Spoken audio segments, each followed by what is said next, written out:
నమస్తే 99 టీవీకి స్వాగతం. నమస్తే నాగేశ్వర్ కార్యక్రమంలో ప్రొఫెసర్ గారు మనతో జాయిన్ అయ్యారు. నమస్తే నాగేశ్వర్ గారు. నమస్తే అండి. ట్రంప్ అధ్యక్ష బాధ్యతలు చేపట్టే క్రమంలో ప్రపంచ దేశాలు చాలా భయపడ్డాయి సార్. ఎస్పెషల్లీ ఈ మెక్సికో కావచ్చు, కెనడా అండ్ చైనా. భారత్ కూడా భయపడిన పరిస్థితి. రీసెంట్గా ట్రంప్ కూడా ఒక హెచ్చరిక జారీ చేశారు, అసలు భారత్ విషయంలో కూడా తగ్గేదే లే అంటూ. కానీ మెక్సికో, కెనడా, చైనాలపై సుంకాల కొరడ, రెండు పొరుగు దేశాల ఉత్పత్తులపై 25% టారిఫ్ విధించారు సార్ మెక్సికో అండ్ కెనడా మీద. చైనా నుంచి దిగుమతులపై 10% సుంకం విధించారు. కానీ భారత్ విషయంలో మనం భయపడినంతగా ఎటువంటి యాక్షన్ లేదు, ట్రంప్ ఇప్పటి వరకు తీసుకోలేదు. ఎందుకు భారత్ విషయంలో ట్రంప్ ఆ విధంగా వ్యవహరిస్తూ ఉన్నారు అంటే? చెప్పినట్లు ఇప్పటివరకు తీసుకోలేదు. ఇప్పటివరకు తీసుకోవడానికి కాదు కదా, అందువల్ల ఇవాళ యాజ్ ఆఫ్ టుడే తీసుకోలేదు. కానీ ఎందుకంటే ఒక్కొక్క దేశం ఆ మాటకు వస్తే చైనా పైన 60% విధిస్తా అన్నాడు, ఇప్పుడు 10% విధించాడు. అందువల్ల ఇది ఫస్ట్ యాక్షన్ మాత్రమే, దఫాల వారీగా తీసుకుంటాడు.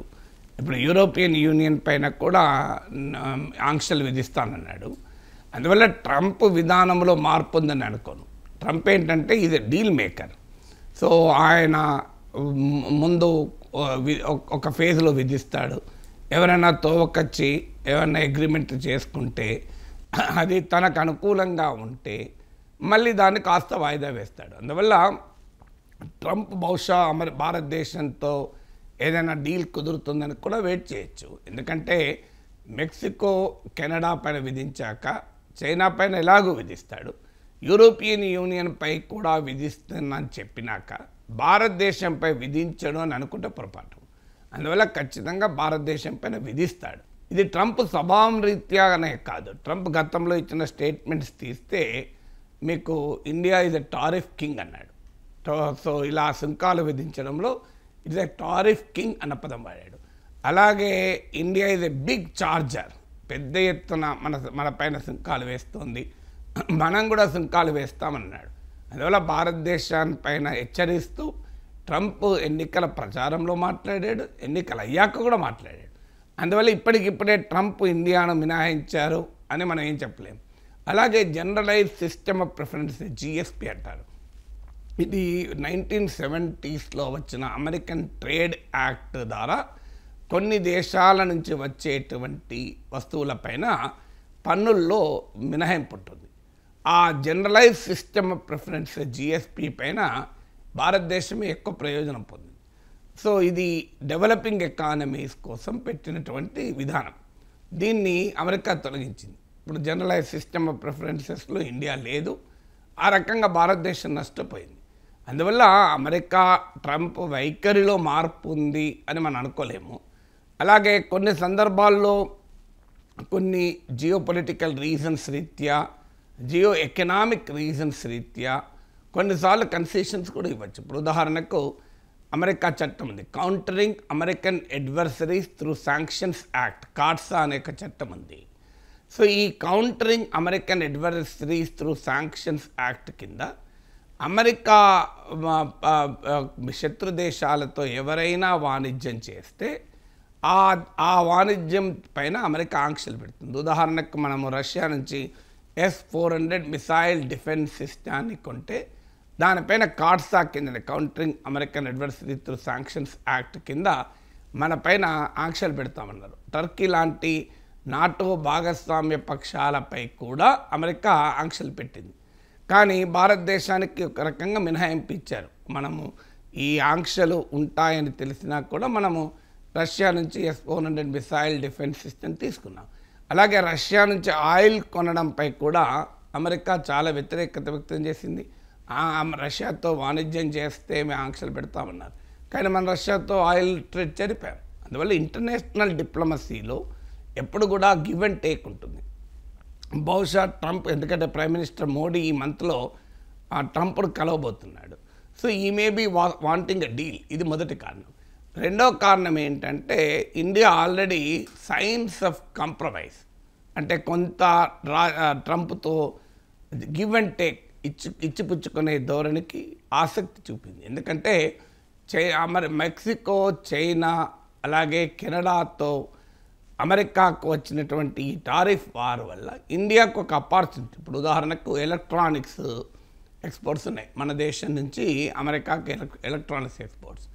ఎప్పుడైతే కెనడా, మెక్సికో, చైనాతో ఈ ఆంక్షలు పెట్టారో, ఈ టారిఫ్ పెంచారో, అప్పుడు ఏమవుతుందంటే ఇండియన్ గూడ్స్కు మార్కెట్ ఓపెన్ అయిపోతుంది. ఎందుకంటే ఆటోమేటిక్గా టారిఫ్ అంటే ఏంటి? Tariff is nothing but tax. ఒక వస్తువు పైన అదనంగా పన్ను వేయడం టారిఫ్ అంటే.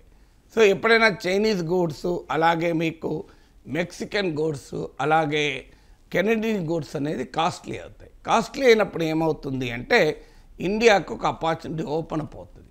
సో ఉదాహరణకు ఈ ఫైనాన్షియల్ ఇయర్లో మీకు 28% పెరిగింది. అంతకు ముందు ఏడాదితో పోలిస్తే అమెరికా భారతదేశం నుంచి తీసుకునే ఎలక్ట్రానిక్స్ ఇంపోర్ట్స్ 28% పెరిగాయి. అందువల్ల ఇండియా అలాంటి ఆపర్చునిటీ కొరకు చూస్తూ కాస్త ఇచ్చిపుచ్చుకునే ధోరణితో వ్యవహరిస్తే ఎలా ఉంటుంది అని భారతదేశం కూడా ఆలోచిస్తున్నట్లుగా కనబడుతుంది. అందుకే ఈ బడ్జెట్లో ట్రంప్కు మోస్ట్ ఫేవరైట్ అయిన హార్లీ డేవిడ్సన్ లాంటి కాస్ట్లీ బైక్స్ పైన సుంకాన్ని, ఇంపోర్ట్ డ్యూటీని భారత ప్రభుత్వం ఈ బడ్జెట్లో, నిన్న మొన్న ప్రవేశపెట్టిన బడ్జెట్లో 50% నుంచి 40% తగ్గించారు. అలాగే హై అండ్ లగ్జరీ కార్స్ ఉంటాయి. ఇప్పుడు ఉదాహరణకు టెస్లా కార్ ఉంది. So Elon Musk the first friend of America, అంటే ఫస్ట్ ప్రెసిడెంట్, ఫస్ట్ సిటిజన్ కనుక ఆయన స్నేహితుడు మన ఫస్ట్ ఫ్రెండ్ అనొచ్చు. సో ఇలాన్ మస్క్ సంతృప్తినిచ్చేటువంటి టెస్లాపై కూడా ట్యాక్స్ 125% నుంచి 70% పడిపోయింది. అంటే టారిఫ్ కింగ్ అని ట్రంప్ విమర్శిస్తున్నాడు కనుక ఈ హై అండ్ టాప్ కార్స్ పైన 125, 100, 150% ఉన్న సుంకాలను కాస్త ఇటీవల బడ్జెట్లో తగ్గించారు. ఇవన్నీ సహజంగానే ట్రంప్కు రుచించేటువంటి అంశాలు. అందువల్ల ట్రంప్ బహుశా భారత ప్రభుత్వం కూడా కొంత ఇచ్చిపుచ్చుకునే ధోరణిలో వ్యవహరిస్తోంది కనుక సహజంగానే ట్రంప్ కూడా ఆగవచ్చు. మూడో కారణం ఏంటంటే మనకు అమెరికాకు మధ్య ఉన్న ట్రేడ్ డెఫిసిట్ ఎంత, ఇది మనకు అర్థం కావాలి. ఎప్పుడు కూడా ఆంక్షలు ఎవరిపైన పెడతారు, సమస్య ఎవరితో ఉంటే వాళ్ళతో పెడతారు. ఇప్పుడు భారతదేశం అమెరికాకున్న టాప్ ట్రేడింగ్ పార్ట్నర్లు ఇండియా కాదు. అమెరికాకున్న టాప్ ట్రేడింగ్ పార్ట్నర్లు చైనా, కెనడా, మెక్సికో. చిన్న బ్రేకింగ్ న్యూస్ చెప్తాను సార్. ఈ విషయంలో ట్రంప్ కాస్త వెనక్కి తగ్గినట్టుగా మనకి సమాచారం అందుతోంది. Trump to pause Canada and Mexico tariffs for at least 30 days. Canada and Mexico border దేశాలు, బోర్డర్లను భద్రపరుస్తాము, పటిష్టం చేస్తాము అని చెప్పి ట్రంప్కు హామీ ఇచ్చిన తర్వాత వస్తున్న న్యూస్ సార్ ఇది. అది ఆ ఫండమెంటల్ పాయింట్ ఏంటంటే మీరు అన్నట్లు ట్రంప్ ఈ డ్రగ్స్ అండ్ ఇమిగ్రేషన్, ఈ 2 అంశాల ప్రధానంగా ఈ ట్యాక్సెస్ వేస్తున్నాడు. కానీ డ్రగ్స్కు, ఇమిగ్రేషన్కు, ఇంపోర్ట్స్కి ఏం సంబంధం? నువ్వు నిజంగానే డ్రగ్స్తో సమస్య అయితే డ్రగ్స్ను నిషేధించు. మెక్సికో ప్రెసిడెంట్ నిన్న మాట్లాడాడు కూడా, మా దేశం నుంచి మీ దేశానికి డ్రగ్స్ ఎగుమతి కావడం సమస్య కాదు, మీ ప్రజలు డ్రగ్స్కి అలవాటు పడడం సమస్య, మీ దేశంలో డ్రగ్స్ అమ్మకం జరగడం సమస్య అన్నాడు. అది కరెక్ట్ కదా. ఇప్పుడు ఎప్పుడైనా అమెరికాలో డిమాండ్ ఉంటేనే మెక్సికో నుంచి పోతాయి, డిమాండ్ లేకపోతే పోవు కదా. అందువల్ల ఇమ్మిగ్రేషన్ విషయంలో కూడా ఇప్పుడు వీళ్ళని, అంటే నేను ఇంతకుముందు చెప్పింది అదే, ట్రంప్ ఈజ్ డీల్ మేకర్. ట్రంప్కి ఏంటంటే తనకు అనుకూలంగా ఒక్కొక్క దేశాలను ఒప్పించాలి అనేది ట్రంప్ ఆలోచన. ఇప్పుడు మీకు ట్రంప్ అమెరికాకు ఉన్నటువంటి లార్జెస్ట్ ట్రేడింగ్ పార్ట్నర్లు చైనా, కెనడా, మెక్సికో. ఎంత ఇంటర్ వోవెన్ ట్రేడ్ ఉంటుంది అంటే, ఇప్పుడు ఉదాహరణకు అమెరికాలో ఒక బ్రేక్ఫాస్ట్ తీసుకుంటే కెనడాలో పండిన వీట్, గోధుమలు అమెరికాలో ప్రాసెస్ అయ్యి అమెరికన్ కన్జ్యూమర్ ప్లేట్లోకి వెళ్ళిపోతుంది. అలాగే కెనడాలో పండిన క్యాన్బెరీస్, స్ట్రాబెరీస్, ఓట్స్ మీకు అమెరికాలో బ్రేక్ఫాస్ట్లో పండుతాయి. ఇప్పుడు అమెరికన్ క్లైమేట్ రీత్యా కొన్ని రకాలు పండవు, ట్రాపికల్ వెజిటబుల్స్ ఉంటాయి. ఇప్పుడు మీకు మెక్సికో నుంచి ఉదాహరణకు టమాటోస్ అమెరికాకి వస్తాయి.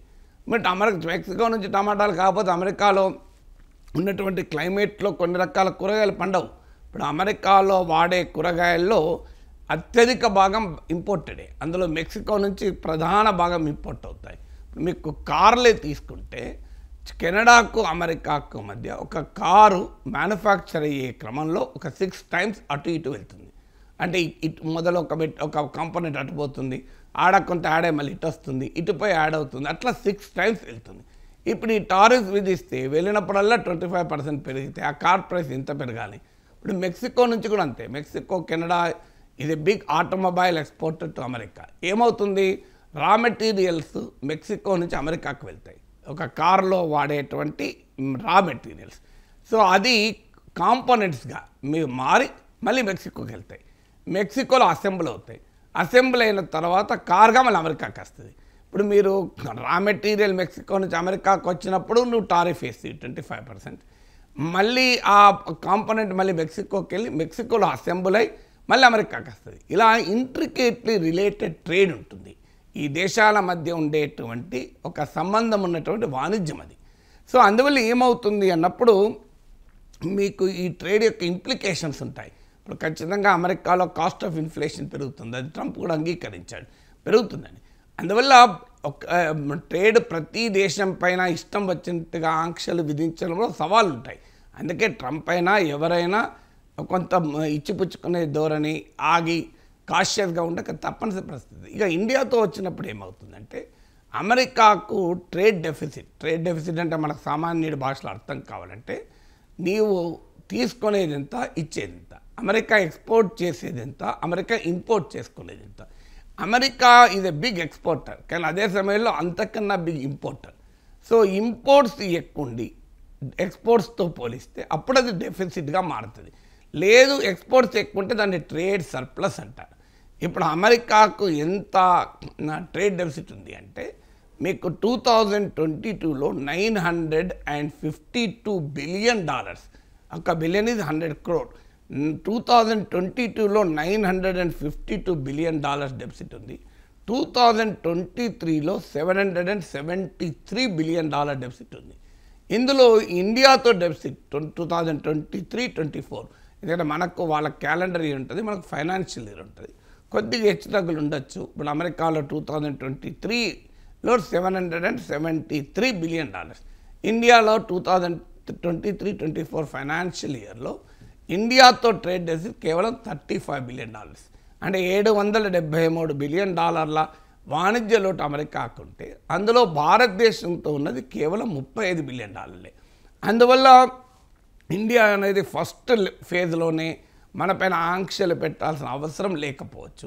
అందువల్ల అటు అమెరికా వైపు నుంచి ఇటు ఇండియా వైపు నుంచి ఏమైనా నెగోషియేట్ చేసుకొని ఒక ట్రేడ్ డీల్ జరుపుకునే అవకాశం ఏమైనా ఉంటుందా అని. ఇప్పుడు ఉదాహరణకు లిక్విఫైడ్ నేచురల్ గ్యాస్ LNG ఇట్లాంటి వాటి మీద చాలా నెగ్లిజిబుల్ ఉంది, 0.7.5 ఈ రేంజ్లోనే కొన్ని సుంకాలు ఉన్నాయి. ఇప్పుడు కొన్ని రకాల వస్తువుల్ని భారతదేశం రేపు ఎక్స్పోర్ట్ చేసుకోవటానికి కూడా ఇప్పుడు మన ఫార్మా ఎక్స్పోర్ట్స్ ఉన్నాయి, ఫార్మాసిటికల్స్ ఇలాంటివి మనం ఇండియా ఎక్స్పోర్ట్ చేస్తే అమెరికా ఇంపోర్ట్ చేసుకుంటుంది.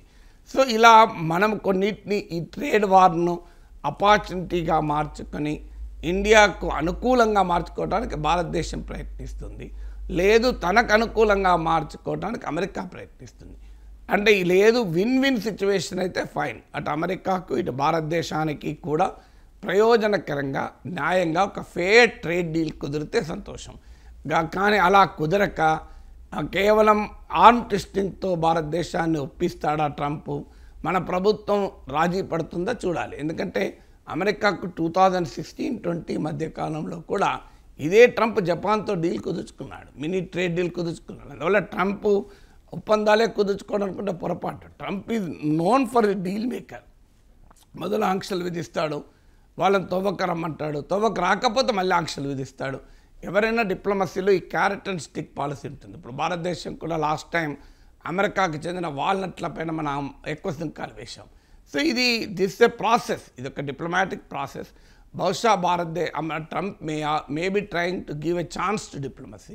ఇండియా కూడా కాషియస్గా ట్రేడ్ చేస్తుంది, ఎందుకంటే దీంట్లో నష్టపోకుండా ఎలా బయటపడదాం, దీంట్లో ఒక ఆపర్చునిటీ ఎలా వెతుక్కుందామని. ఎప్పుడైతే మీకు కోవిడ్ తర్వాత చైనా ప్లస్ స్ట్రాటజీ అని ప్రపంచ దేశాలు తమ సప్లై చైన్స్ని డైవర్సిఫై చేసుకొని ఒక్క చైనా పైన ఆధారపడితే లాభం లేదని అనుకున్నప్పుడు భారతదేశం కూడా దానిలో అవకాశం కొరకు ప్రయత్నించింది. అవకాశం మనకన్నా వియత్నాం లాంటి దేశాలు ఎక్కువ ప్రయోజనం పొందొచ్చు, కానీ బట్ స్టిల్ ఇప్పుడు మన ఐఫోన్ తయారీ ఉంది. ఈ ఐఫోన్ తయారీ ఇండియాలో ఎలా ఎంటర్ అయింది? అంతకుముందు మొత్తం చైనాలోనే ప్రొడ్యూస్ అయ్యేది. ఇండియాలో ఇప్పుడు ఐఫోన్లు పెద్ద ఎత్తున ప్రొడ్యూస్ అవుతున్నాయి. ఎందుకు అంటే మనం ఆ చైనా ప్లస్ స్ట్రాటజీ ఎప్పుడైతే అమెరికా కానీ పశ్చిమ దేశాలు అనుసరించడం మొదలు పెట్టాయో దాని నుంచి మనం లాభపడేటువంటి ప్రయత్నం చేశాం. అందువల్ల ట్రేడ్ డిప్లొమసీలో ఏమైనా అవకాశం ఉంటుందా అని భారతదేశం చూడొచ్చు. అమెరికా కూడా let us give a diplomacy A trial అని అనుకోవచ్చు. అందువల్ల ఇమీడియట్గా మనపైన ఆంక్షలు విధించలేదు అంటే ఆ ట్రంప్ ఏదో మారిపోయాడని, భారత్ పట్ల ట్రంప్ వైఖరిలో మార్పు వచ్చిందని మనం అనుకోవాల్సిన అవసరం లేదు. It's a give and take approach. Trade diplomacy కూడా, డిప్లొమసీలో కూడా ట్రేడ్ డిప్లొమసీ ఒకటి. అందువల్ల we have to wait and see.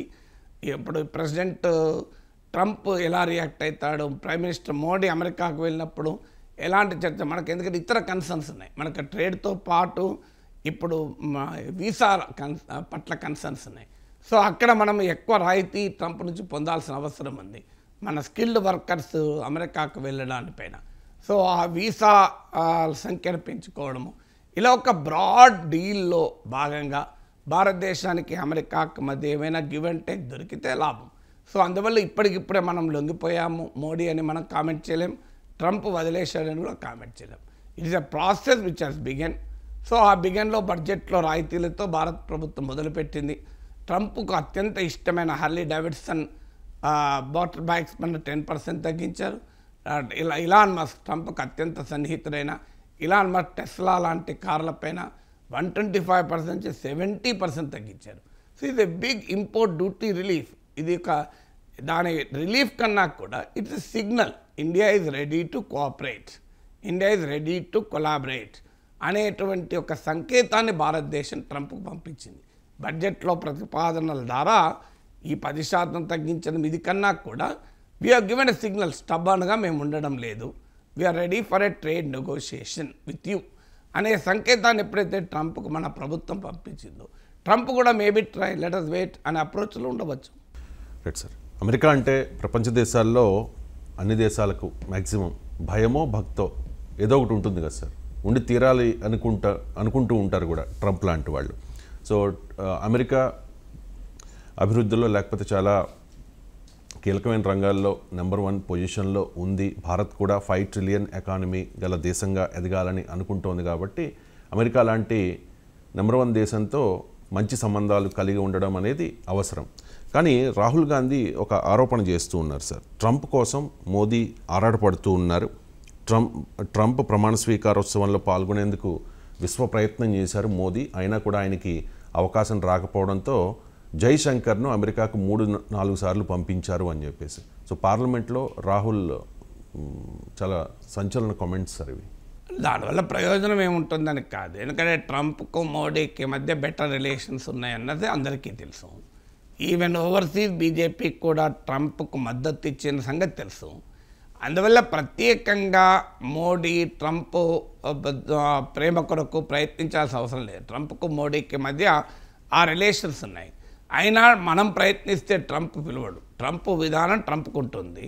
So Trump ఎవరిని పిలుస్తాడు ఎవరిని పిలవడు అనేది అమెరికన్ ఈక్వేషన్స్లో ఉంటుంది. సో మన జయశంకర్ వెళ్ళినా కూడా మనకు ఫ్రంట్ రోలో అవకాశం ఇచ్చారు. ఈవెన్ ఈక్వెడార్ ప్రైమ్ మినిస్టర్ పక్కన జయశంకర్ కూర్చున్నాడు, దేశాధినేతల సరసన కూర్చున్నారు. ఈవెన్ ఆస్ట్రేలియా, జపాన్ లాంటి క్వాడ్ భాగస్వామ్య దేశాల విదేశాంగ మంత్రులు కూడా 3rd, 4th రోలో కూర్చుంటే దేశాధినేత కాకపోయినా జయశంకర్ ఫస్ట్ రోలో కూర్చున్నాడు.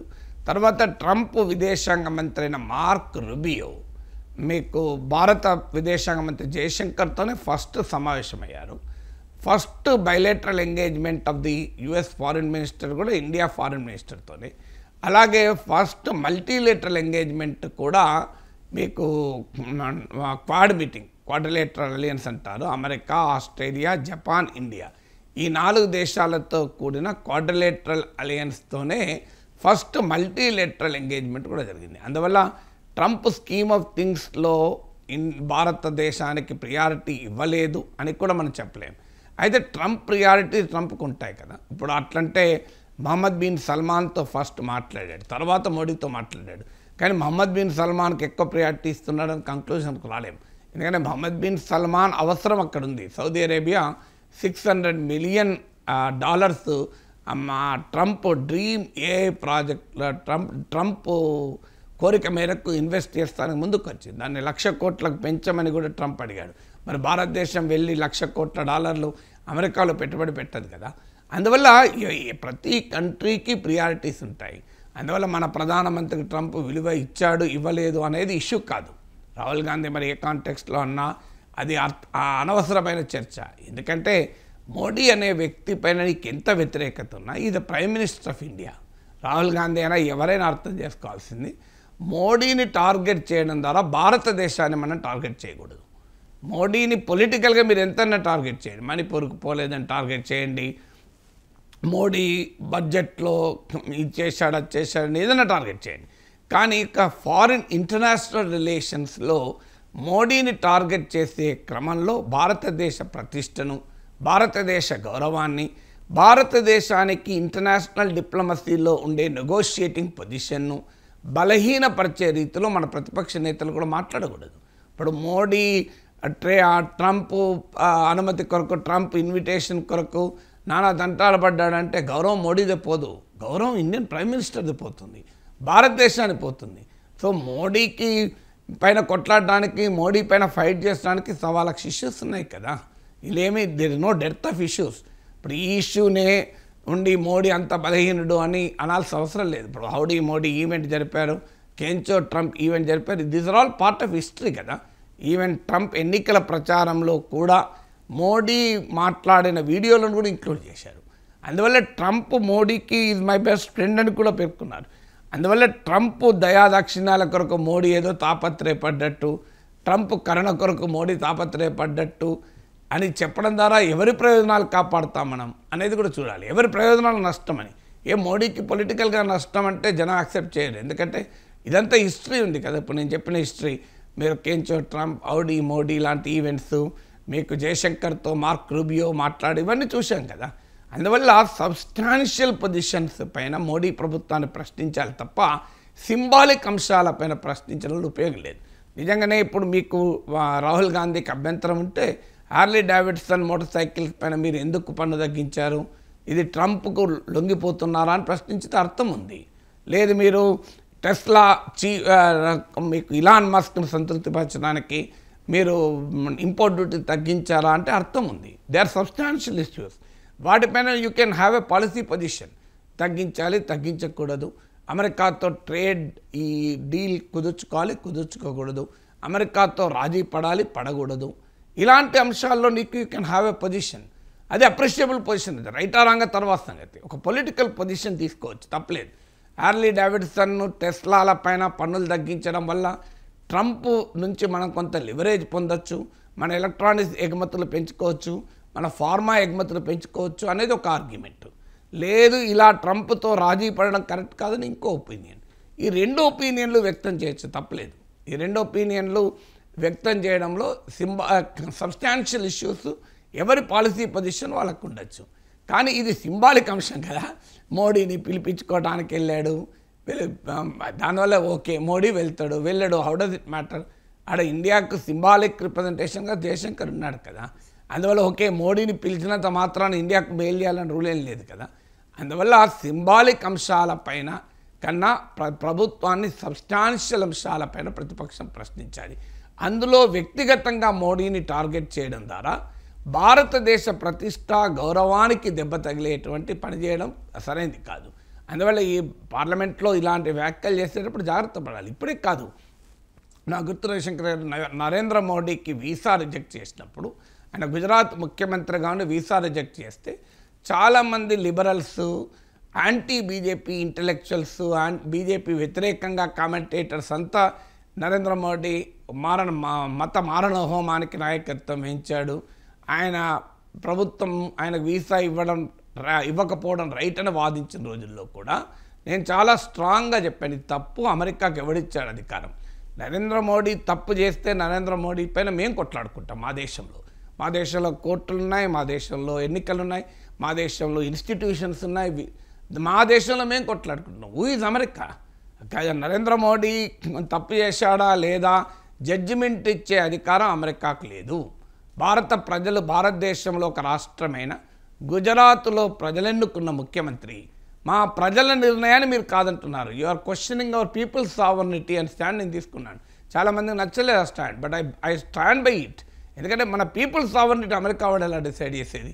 నేను రేపు అంటాను జో బైడెన్నో డొనాల్డ్ ట్రంపో గాజాలో మారణహోమం జరుగుతుంటే చూస్తూ ఊరుకున్నారు, అందువల్ల వాళ్ళకి నేను వీసా ఇవ్వను అని అంటే కరెక్ట్ అని అంటామా?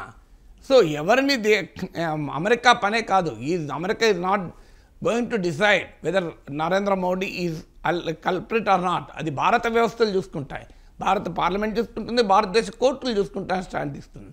అందువల్ల ఇప్పుడు కూడా మన పొలిటికల్ అడ్వర్సరీస్ని కూడా దేశము రాజకీయ నాయకుడు ఈ రెండింటి మధ్య తేడా చూడాలి. When it comes to India's national interest అందరం ఒకటే, అందులో ఏమాత్రము డిఫరెన్స్ ఆఫ్ ఒపీనియన్ ఉండటానికి వీల్లేదు. నరేంద్ర మోడీ వాషింగ్టన్లో ఉన్నాడు అంటే అది భారతీయ జనతా పార్టీ నాయకుడిగా ఉండడు, భారత ప్రధానమంత్రిగా ఉంటాడు. అందువల్ల ఇలా సింబాలిజం పైన ఫైట్ చేస్తే అది బీజేపీకి ఆయుధం ఇవ్వడం తప్ప ఏం లేదు. దాని సింబాలిజం మీద ఫైట్ చేసి మోడీని ఓడించాలని రాహుల్ గాంధీ భ్రమపడితే అంతకన్నా అవివేకం ఉండదు. సబ్స్టాన్షియల్ ఇష్యూస్ నిజంగానే ట్రంప్ ప్రభుత్వంతో ట్రేడ్ డీల్లో రేపు ట్రేడ్ డీల్ కుదురుతా అనుకుందాం, ఆ ట్రేడ్ డీల్లో భారతదేశానికి నష్టం వచ్చేటువంటి రీతిలో మన భారత ప్రభుత్వం అంగీకరించింది అనుకో, రైజ్ చేయండి, అది దేశానికి మంచిది. ఎందుకంటే ప్రభుత్వం పైన ప్రెషర్ పెరుగుతుంది, ప్రెషర్ పెరిగితే ప్రభుత్వం జాగ్రత్త పడుతుంది. ఇవాళ మధ్యతరగతి ఇన్కమ్ ట్యాక్స్ రిలీఫ్ ఎలా వచ్చింది? అన్ని వైపుల నుంచి ప్రెషర్ వచ్చింది కనుకనే వచ్చింది కదా. నాలాంటి వాళ్ళు కూడా 3-4 నెలలుగా మధ్యతరగతికి రిలీఫ్ అవసరమని మాట్లాడాం. ఈ ప్రెషర్ అంతా పనిచేస్తుంది. నేను నా ప్రెషర్ కాదు, మీడియాలో వచ్చింది, కార్పొరేట్ మీడియాలో వచ్చింది, సోషల్ మీడియాలో వచ్చింది. ఈ ప్రెషర్ అంతా పనిచేసే కదా కేంద్ర ప్రభుత్వం మధ్యతరగతి మీద రిలీఫ్ ఉంది.